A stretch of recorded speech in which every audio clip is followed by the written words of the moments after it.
In our last conversation, we talked about something most vision therapy doctors never stop to think about until much later in their careers. What happens if your practice has no buyer? Because while many of us have built incredible practices that change lives every single day, there's an important distinction between building a successful practice and building a transferable asset. If the value of the business depends entirely on your expertise, your relationships, and your presence in the room, what exactly survives beyond you? In this webinar, we explore practice valuation, transferable value, and why the future worth of a vision therapy practice may have far less to do with its equipment and far more to do with how its expertise is captured, documented, and delivered. So, and get out your pencils, your computer, your notes, whatever you need, because this is a working session. I hope you enjoy the replay, and if this conversation resonates with you, like this video, share it with another VT doc, and subscribe to the channel. Because every year, access to vision therapy shrinks while the need for it grows. If we're going to protect what makes this field so powerful, we have to be willing to build what's next. Let's get building. Welcome in, everybody. Welcome. Thank you again, as always, for joining us this evening. We know that, we are taking you away from your families, from your responsibilities, from your practice. And so every minute that you spend with us, we really do appreciate, and we really do want to honor and thank you very much for coming on and being with us. I hope this isn't the first time that you're joining us. I hope you've watched at least the replays of our episodes 1 and 2, but this is our third week. I am Jess Lidke. I am a COVT who works with Dr. Collier at 4D. And you Hello. should know Dr. And Collier even if by now. this, yes, and even if this is your first time, this is a great one to jump into because we're going to be workshopping it. So we're really going to dive deep into your practice worth. So, be ready, pens and pencils. Yes. Today we're going to really actually workshop. So, definitely, kind of think about what you might want to have handy nearby, but we're also going to give you some resources. So we're really excited for tonight. And of course, our topic is to discuss how much your VT practice is actually worth. And this is a really meaty topic. It's a really good topic. So let's get into it. If someone came to you tonight and said, I want to buy your practice, what would you tell them it's worth? Now, it's totally fair, totally honest for a lot of VT doctors to say, well, I don't actually know. Or they think they know and they say something that sounds right because it's how they feel, right? But tonight, we're going to talk about how a buyer, someone who would want to come to you and say, I want your practice, let's see how they actually calculate it. Because we know that an asset is anything that your business generate anything in your business that generates value. Even if you as the owner are out of the grid for 90 days or more. So 3 months into the future, let's say, you stopped your practice tomorrow. If you were out, what's going to generate more revenue over those next 3 months? And so when you think about that definition, how much of your practice is actually an asset? And again, you could say, I don't know, or you could say, well, I think da da da da da, but it's really worth actually finding out. And this book, 24 Assets by Daniel Priestley, is absolutely amazing and it will change how you practice. So I definitely recommend that you read it or listen to the cliff notes or whatever they call them now, like, the abridged version, and so that you can get an idea of what he's referring to because it will change how you practice.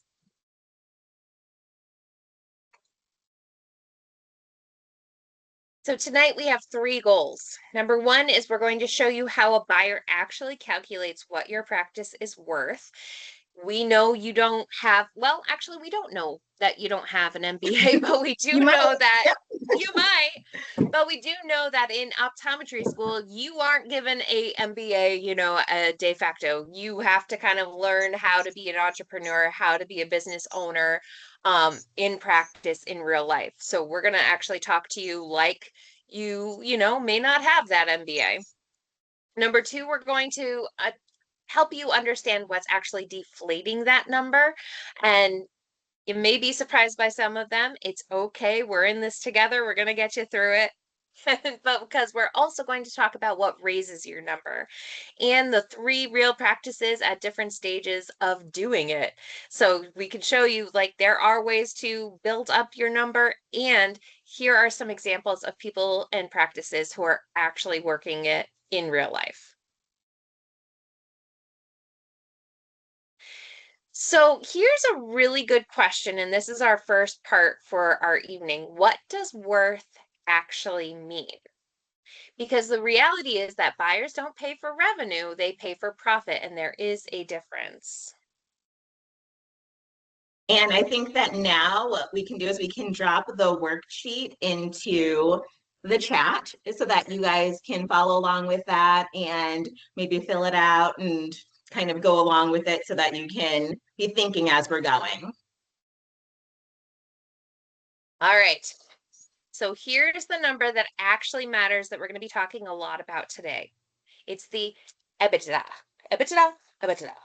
EBITDA, The EBITDA, EBITDA, EBITDA, EBITDA, yeah, EBITDA. EBITDA. It is the EBITDA, the earnings before interest, taxes, depreciation, and amortization. So what that actually means is that after you pay everyone and after you buy everything, and then after you actually run the practice in real life, how much money is left over? That's the money, that's the number to pay attention to. And buyers want to have more of it, obviously. They want more of the EBITDA and not actually your revenue, because that helps them determine what they will pay. So, for example, if you have revenue of $1 million, but you have $800,000 in expenses, your EBITDA is actually $200,000. EBITDA, EBITDA. EBITDA. I don't think it's that EBITDA is in my brain. Anyway, EBITDA, whatever. Tomato, tomato. The EBITDA. It if you multiply your number by 3, that's the floor of what your practice is worth. And if you multiply it by 4, that's the ceiling. So you want to kind of keep those two numbers as what a range over which your practice is actually worth. Does that make sense?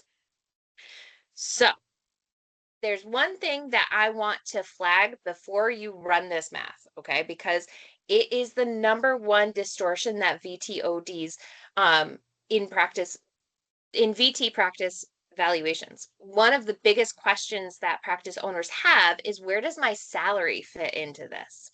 Because when you really think about it, most VT practice owners don't pay themselves market rate salary. Some of them underpay themselves and they take a modest draw and they pull the rest as distributions.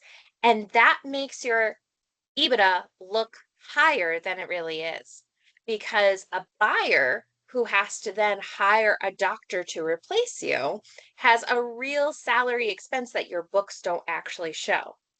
And then some of us overpay themselves. And so they're running personal expenses through the practice, and that suppresses your EBITDA. Both distort the real number. Here's what a buyer actually does. They run what's called a normalized EBITDA, and they look at what you paid yourself, compare it to what it would cost to hire a replacement doctor, and adjust. So for a quick example, if you paid yourself $80,000, but a replacement OD in your market costs $180,000, that buyer then subtracts a difference of $100,000 from your EBITDA before adding the multiple. So at a 3 to 4 times multiple, that's $300,000 to $400,000 off your valuation. And it goes the other way too. Because if you've been overpaying yourself, your real EBITDA is actually higher than what the books show. And so for today's exercise, we want you to just use the number that you actually paid yourself and run the math. But know that this is exactly the kind of thing that we can look at, that you and Dr. Collier can look at on a call, because getting that normalization right makes a significant difference in your real number.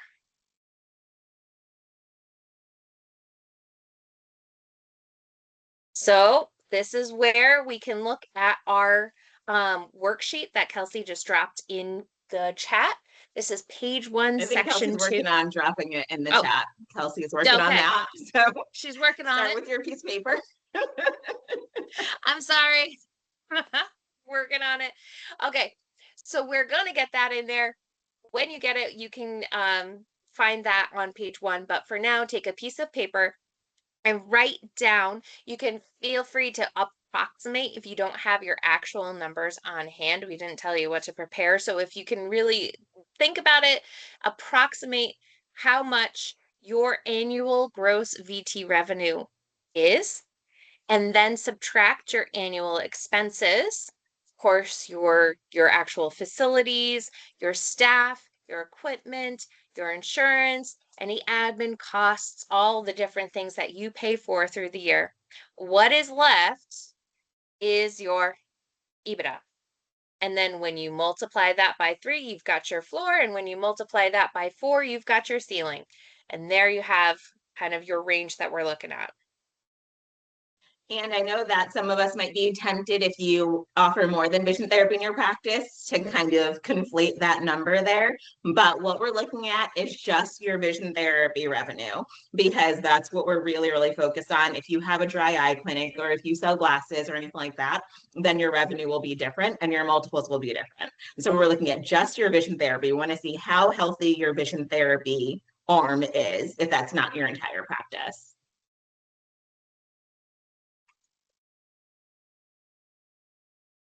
So now this is the part that is easy to pretend isn't happening.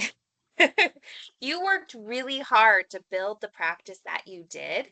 And so many entrepreneurs see their business like one of their children. So, when you think it's about somebody looking at it from the outside, you wonder, how could anyone devalue what you have and what you've built? But if you're looking to sell someday, even if that someday is well into the future, you really need to be paying attention to what deflates your number as much as you pay attention to what inflates your number.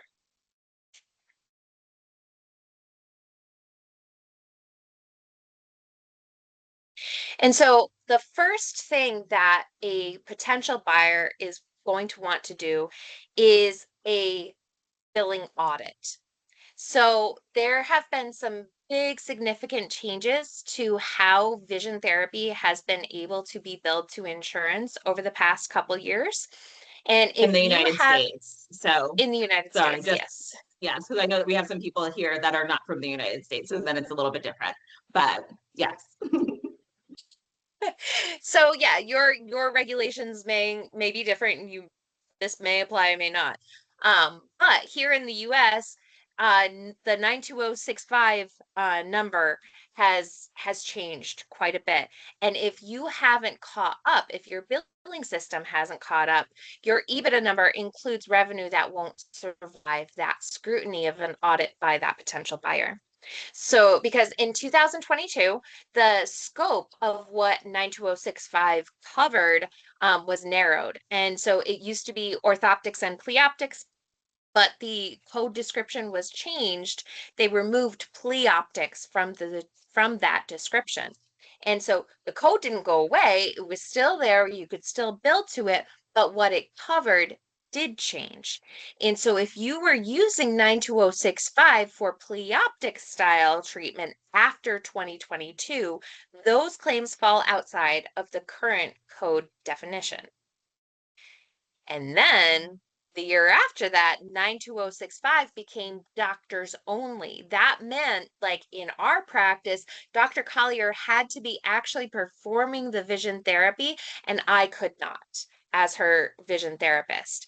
And so they restricted it to physician billing only.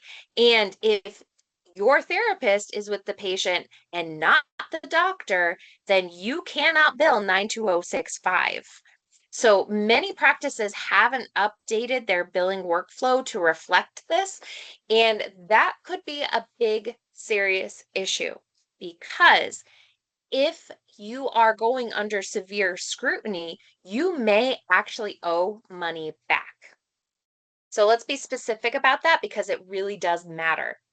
If a billing audit uncovers claims that were paid by insurance codes and by insurance on codes that were discontinued or on codes that were billed by the wrong provider, the insurance company has the right to recoup some of those payments. They can go back and demand repayment on claims going back for years. That's called recoupment, and it does happen. And it's not just a valuation problem, it's a liability problem. And it doesn't disappear when you sell the practice. Depending on how the deal is structured, that liability can then transfer over to the new buyers, which is exactly why the buyers perform an audit before they make an offer. Because if they find a problem before closing, the purchase price then drops. If they find it after, it can get complicated and fast. So the good news is that if you find it first, you can fix it first. That puts you in That's what we want to control of do. the Let's fix it. conversation. Fix it. Yeah, Fix it. if you find it and you don't fix it, that might be a problem. But if you find it and you can fix it, then that puts you back in control. Okay. Because the look back window is typically about 2 to 6 years, depending on your payer and your state and all of that, the payer mix. And if this is a concern, then a billing audit and a conversation with a healthcare attorney is the move. And it's a much better conversation to have now rather than having to have that during a sale.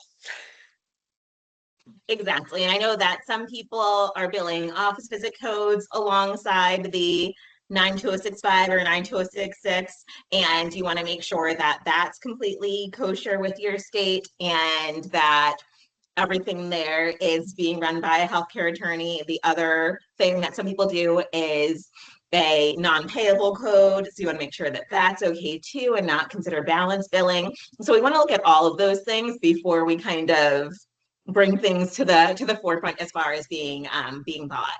But Kelsey has dropped the link in the chat, so it is there now. So you can go ahead and follow along and fill things in. Thank you, Kelsey. Okay. So the another deflator is the fee consistency problem because every VT practice has them. Families who have been there forever, patients who get a discount because of their history, their relationship, or even your guilt. And a buyer who is not you cannot maintain these relationships. A new doctor who tries to charge the full fee to families who are accustomed to discounts will lose those patients in the first 90 days. They are gone. So you want to ask yourself, do you charge all of your patients for equipment consistently? Do you charge for missed appointments, late cancellations? What about, would a new doctor be able to charge full fee for everything that has a cost? We often work with a lot of doctors who will give equipment away or subscriptions away for free. But a new doctor who has just bought your practice and spent a lot of money cannot afford to keep that going. We Exactly, also, exactly. yeah, So then when we're thinking about our practices, like now I've hit the point where I'm seeing my patients' children and things like that, where it's like, oh yeah, your kids can get discounts on vision therapy, like blah blah blah. And it's just like all fun and games until someone gets hurt. So it's like, we have to kind of look at that when we're really valuing our practice, because somebody else coming in is going to lose that family that I've been seeing since, the child was the mom, I guess, was 8 or 10 years old. amazing to think about, but it's true. Because then that does lead into what is next. Another problem is the personality practice discount. So Priestley calls this the key person concentration, but we call it the personality practice because either way, it does the same thing to your valuation. These are the people who come to you for you, who love your practice for you. And if you left, how many of those patients would leave with you? Would your practice actually survive? I mean, and heaven forbid, may this never happen to anybody, but what if you walked out your door tomorrow and you got hit by a bus? Right? Then Oh, it's that took a turn. Okay. that's what I'm saying. Yeah. Heaven forbid. I'm sorry. It was the first thing that came to my mind. But if you could not come in tomorrow, what happens to your practice? And something to also think about are these things that are actually complements the conversion rate. So if you have a very high VT conversion rate, if you are seeing exams and 80 to 90% of those people are actually converting and doing vision therapy with you, that's wonderful. And it's not because clinically it reflects your real skill. It reflects that you actually know what you're talking about and you can really help people. And a buyer hears these patients are saying yes to you, not to vision therapy, not to the methodology, not to the practice, to you personally. And that relationship, again, will not transfer with you when you leave. And so when a patient says yes, you really need to ask yourself, why are they saying yes? Is it because they understand the process and the methodology, or because they trust you? That is a really big consideration, especially when we're talking about those assets and what actually benefits your practice financially in the long run. And this actually happened to us because one of my favorite professors in the whole wide world was selling his practice. And he was saying that he had such a high conversion rate and they've never marketed a day in their practice. And, they've been open for 40 years and it's just great. They have such a great following. Everybody refers to them. And when I'm thinking about moving into this practice, I'm like, okay, like if they're referring their patients to you, you and I are very different people. So, how likely is it that your patients are going to stay with me and I'm going to need to expend a marketing budget? And so, even though his practice numbers had no marketing budget built in, I would need to build in marketing budget into that. And it essentially ate away at what he considered to be their EBITDA and profit. And, he ended up selling that practice, but now it's for sale again. So I think that, we do need to think realistically, like it's great to be able to say we do absolutely no marketing. That's amazing. And also that's because your patients think you're amazing, not that your practice is necessarily. That's exactly what this slide is saying. I've always grown by word of mouth. That again is a compliment and it's a challenge for a potential buyer because that word of mouth does follow the person and not the practice. And that buyer cannot replicate your reputation. They cannot buy your relationships. They start from zero in a community where everyone knows you. I'm thinking in an example of a beloved speech therapist that was in our community who built a wonderful practice, and we had a really great relationship with her. And then she sold the practice And she had new clinicians in there. They kind of restructured. And, we've reached out and we've tried to build a relationship with the new owners, but for 1,000 reasons, I'm sure they're just really busy, or, all the challenges that come along with building a new practice, or, maintaining a practice. Our relationship kind of fell apart. And so, we used to be able to say, oh, we recommend this practice, but we can't say if they're any good anymore because we don't know the new owners, and they haven't, we've tried to reach out, but we haven't really gotten a good relationship with them yet. And so you don't want your potential buyers to have that same kind of taste in their mouth either. So, And then if you look at your worksheet, there's a bunch more things that can deflate your number there. So if you like want to just take a second and look to see the other things that are on there, but now we're going to move into what actually raises your number. right. And we can even take a second later to like really dive into those, but we definitely want to get into not just the doom and gloom.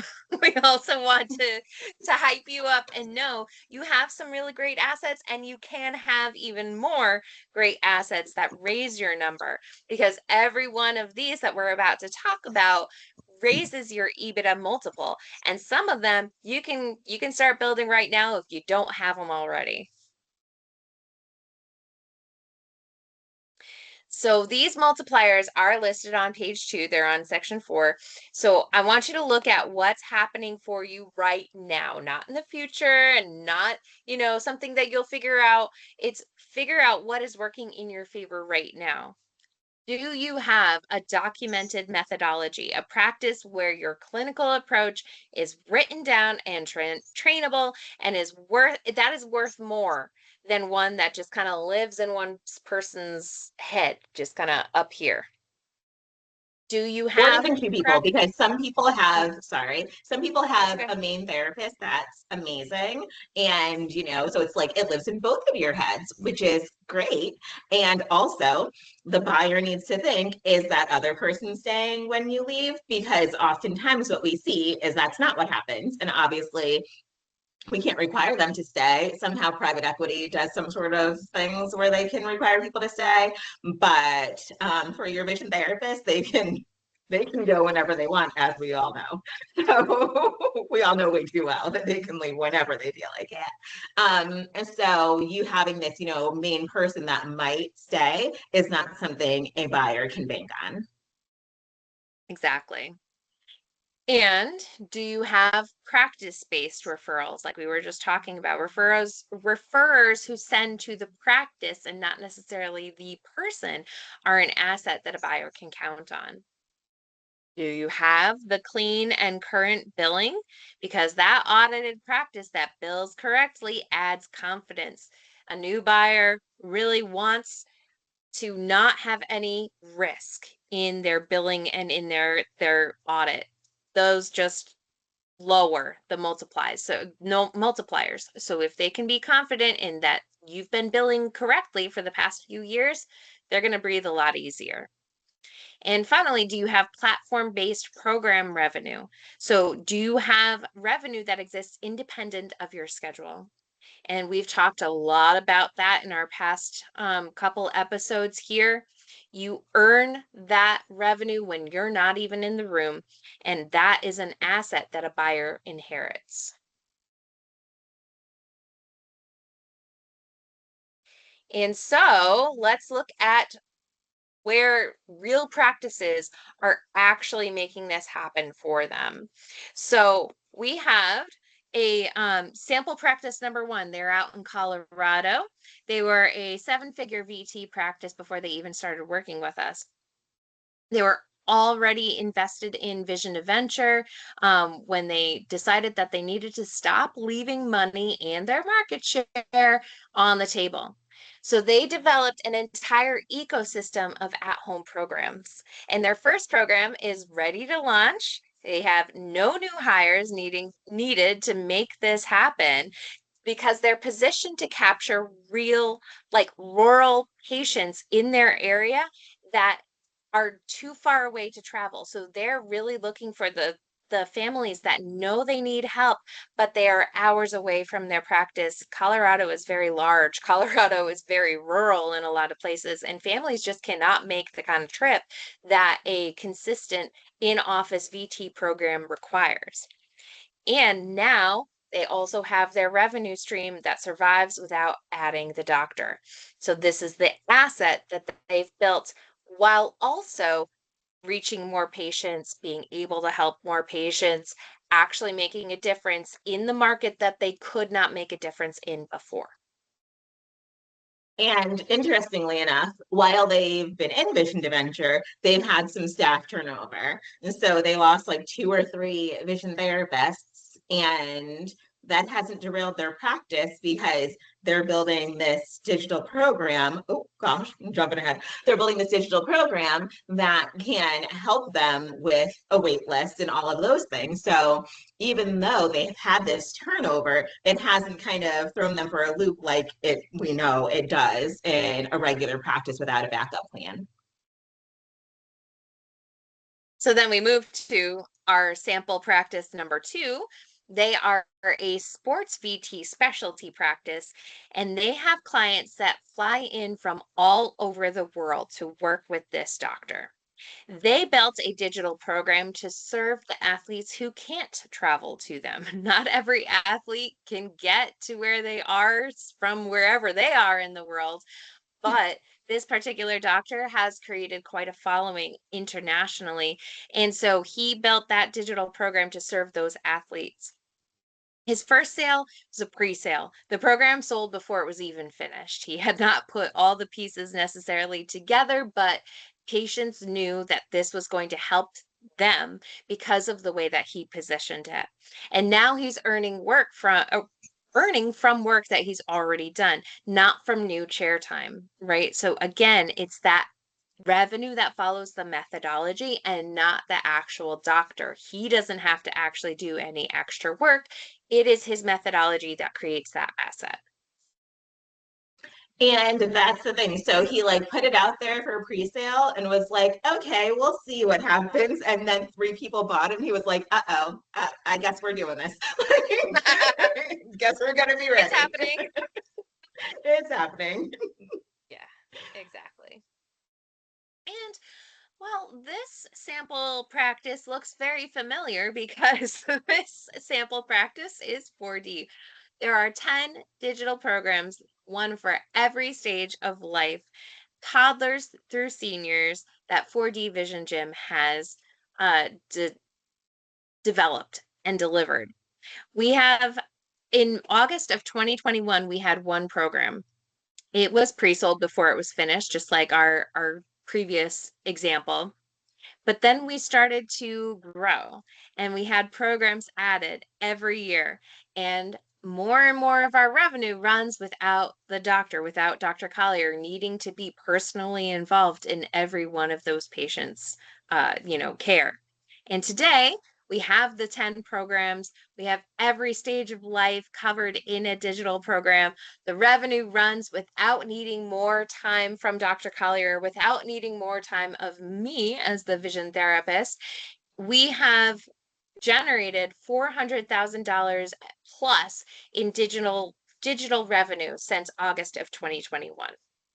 So that's pretty spectacular, if I do say so myself.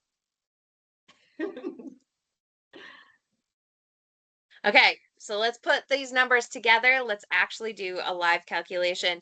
If you can print out that worksheet, amazing. If you happen to have a piece of paper, amazing. If you can, copy it into a live living document, that would be awesome, because we can really go through this and go through each of those multipliers and each of these personality discounts so that you can actually have an idea before you walk away here. Okay, so it's time. We're gonna look at that section 4, that each section, each piece of this, each little check mark that you make, I'll even read them out loud in case you don't happen to have them right in front of you. But each of these reduces your multiplier, okay? So my referrals come because they trust me. If I left, would they still refer?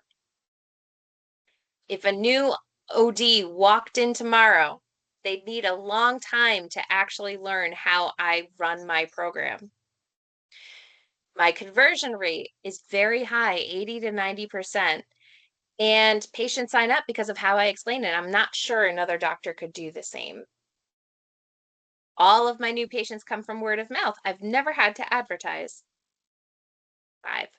The VT codes changed in 2022 and 2023, and I'm not 100% sure my billing has been updated correctly. 6. I'm still billing 92065 even when my therapist, not me, is the one with the patient. 7. I quietly give discounts to certain families based on their situation.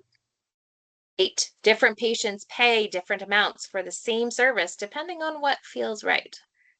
9. My senior therapist's expertise lives in their heads, not in documented systems. And 10. A lot of what I do, that chairside magic on the fly adjustments, isn't written down anywhere. So think about how many of those boxes you checked off out of 10 and write that down. Well, actually, the way this score is, it's on the second line there. So that's your minus section score. Then each of these assets raises your multiplier. 1. My VT program is written down. A new OD could pick it up and run with it. 2. My referrers send patients to my practice. They'd keep referring even if I weren't there. 3. I have an at-home or hybrid program that brings in money even when I'm not in the office. 4. I know my billing is current and it's using the 2022-2023 VT codes correctly. I've checked recently. 5. Every patient pays the same fee for the same service. The new patients find me through a system that runs whether or not I show up. If I sold tomorrow, the new owner could keep my patients getting the same results. And my practice makes money even when I'm not physically there.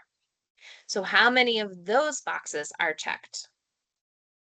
And so write those down, and then you take the number from the first line, what your multipliers are, and you subtract the number from the second line, the deflation, those personality discounts, and get your actual score. It's kind of like one of those old cosmopolitan scores, personality quizzes. Right? Because then look at our key. If you have a 4 or higher, then congratulations. Your EBITDA is asset rich.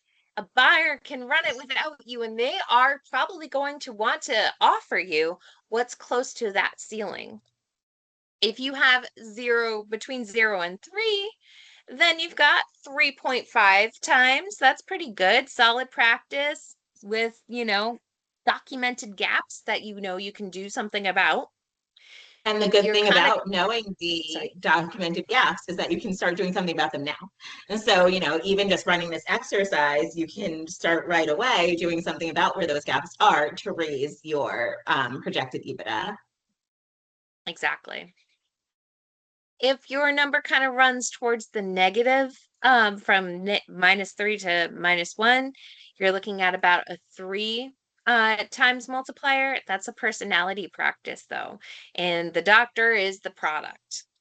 And of course, if you have less than that, a -4 or lower, you are likely below 3 multipliers, of 3.0. So that makes it likely uninvestable, as it is. And this is why we're seeing those practices close without any buyers.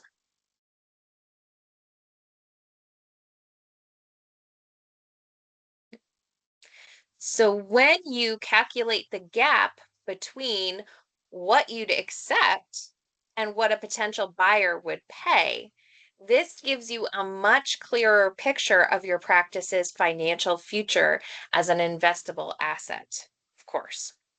So a lot of times, if there's a big gap there, that's the cost of inaction. For some, it's harder to accept that there's not a buyer out there that would give you what you could accept. And that's why these practices are retiring. Again, we're seeing so many doctors retire and their practices just close and they can't sell them. That's something that you really need to be paying attention to and looking at these numbers, as uncomfortable as it may be, because again, just like Dr. Collier said, you can do something about it if you recognize it now. And so, of course, we built Vision to Venture as a 90-day program in which you become the doctor whose methodology is no longer depending on the room that you're standing in. Your patients get access to your care, not a watered down version of it. I'm going to keep on drumming that drum. I'm going to keep on, singing that out loud. But your practice then generates revenue from work that you're not personally delivering over and over and over again, because your methodology becomes something that your practice owns. And it's not something that your schedule controls, and it's not something that only lives in your head. You are not just building a program, you're actually working out how to create this asset, and you're walking out of the program with it, ready to roll.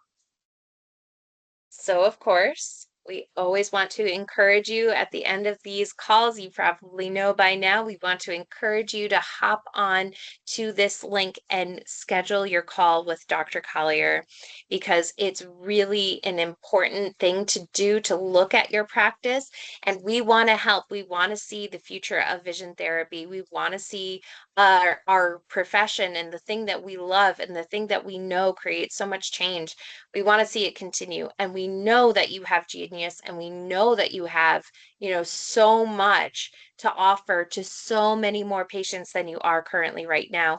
And we want to work with you to help make that happen for so many more.